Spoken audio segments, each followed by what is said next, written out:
In this video, I want to crack open the conversation about relationships. First off, the FileMaker platform is a fully relational database system. Back 25 years ago, FileMaker was a flat file database system, which means that you could build FileMaker layouts and they would look kind of more or less like they do now, but the relational connections were not there. And of course, that's been rectified in the early 90s, and as a result of that, FileMaker's been relational ever since.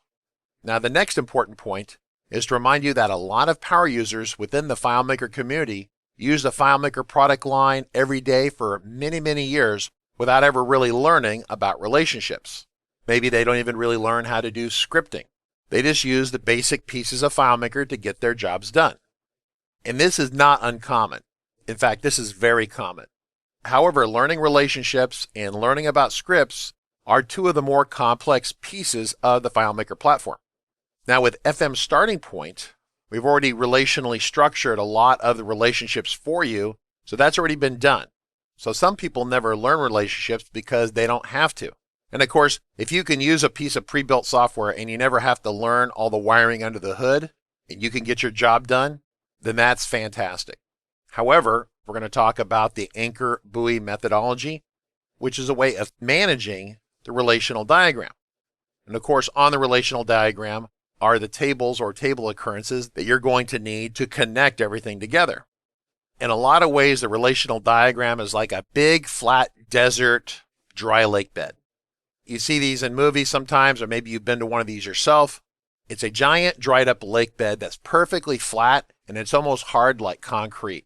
And people go out there and will drive cars or shoot commercials or do all sorts of things. And of course, the one thing you notice is that there are no roads. And so people drive wherever they want. And of course, as people drive wherever they want, everything crisscrosses and there's no organization to it, which is kind of the cool part about a dry lake bed. But if that's your relational diagram and people are just connecting stuff everywhere, that makes for a real ugly mess. So what we try to do with the anchor buoy methodology is bring some order to the chaos, to provide you some rules for driving your car a certain way. And that way, when you come back later, you can understand what you built and how it works, which is really kind of the important part. You can build a relationship and make it an ugly mess, but the value to what we're doing here is to make it so that when you come back later or someone else comes back later and looks at your work, they can take it apart and understand it.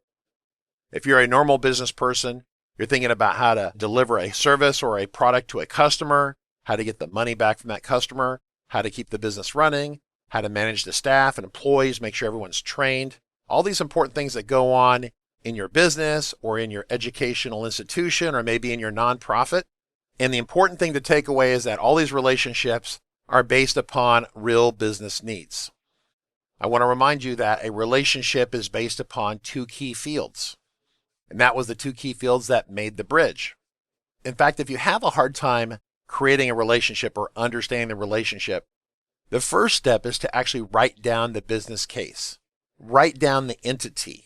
So if you have a person that walks into the store, a business, the person is an entity. It's a noun. It's a thing. And then the store is a thing, or it's a business, or maybe it's a nonprofit.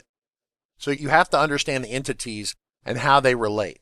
So if a person goes into a store, then the store is a noun, the person's a noun, and their interaction back and forth is the basis of the relationship.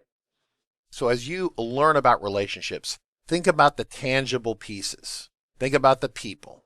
Think about a purchase they make. If they make a purchase, then that is a transaction.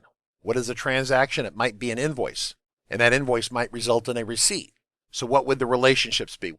Well, somehow the person is connected to the transaction, right? And the transaction is connected to the business. You have to be capable of mapping out the basic elements to make all this work.